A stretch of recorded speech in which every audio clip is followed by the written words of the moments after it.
নির্বাচনের মৌসুম শুরু হয়ে গেছে, নির্বাচনের সময়সীমা ঘোষণা হয়ে গেছে, নির্বাচনের তফসিল ডিসেম্বরের প্রথমার্ধে ঘোষিত হবে ইনশাআল্লাহ। এখন আপনারা প্রতি ঘরে ঘরে যাবেন, ধানের শীষের পক্ষে সালাম দিবেন। কেউ কেউ বক্তৃতা দিয়েছে এখানে আমার চাইতে বেশি জনপ্রিয় আমার বউ, তাহলে আমার নির্বাচন করার দরকার নাই, যে জিতবে তাকে নির্বাচন করতে হবে ইনশাআল্লাহ। আরো বলেছে যদি আমার সন্তান আসে তারাও নাকি বেশি ভোট পাবে, কিন্তু এটা গণতন্ত্রের ভাষা না। গণতন্ত্রের ভাষা হচ্ছে এখন যে কোনো ব্র্যান্ডের পুরাতন এসি বদলে নতুন ওয়ালটন এসিতে উপভোগ করুন 25% ছাড়।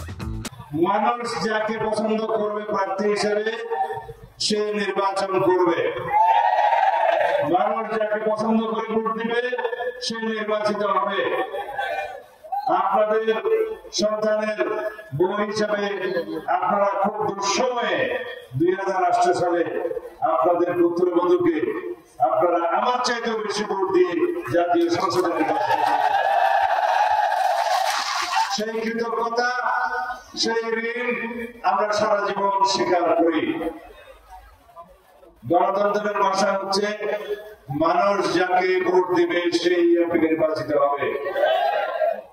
পিআরের ভাষা হচ্ছে মার্কার মধ্যে ভোট দিবে কে এমপি হবে জানে না।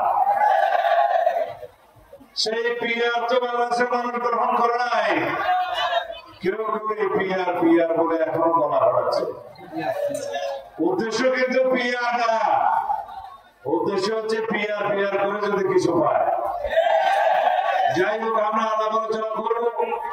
যে সমস্ত ভাইয়েরা, যে সমস্ত রাজনৈতিক দলেরা পিআর পিআর করে আপনারা হয়রান পেরেশান হয়ে যাচ্ছেন, আসুন আলাপ আলোচনা করি।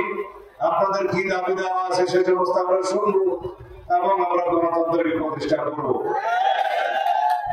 অধিকার আদায়ের জন্য, কথা বলার জন্য, সমাবেশের অধিকারের জন্য, এই মানুষের কথা বলার অধিকার প্রতিষ্ঠার জন্য আমরা সংগ্রাম করেছি, রক্ত দিয়েছে। 16 বছর অনবরত এদেশের মানুষ সংগ্রাম করেছে, রক্ত দিয়েছে, শহীদ হয়েছে ভোটাধিকার আদায়ের জন্য, গণতান্ত্রিক অধিকার আদায়ের জন্য, সাংবিধানিক অধিকার আদায়ের জন্য, মানুষের মৌলিক অধিকার মানবাধিকার আদায়ের জন্য, প্রতিষ্ঠার জন্য।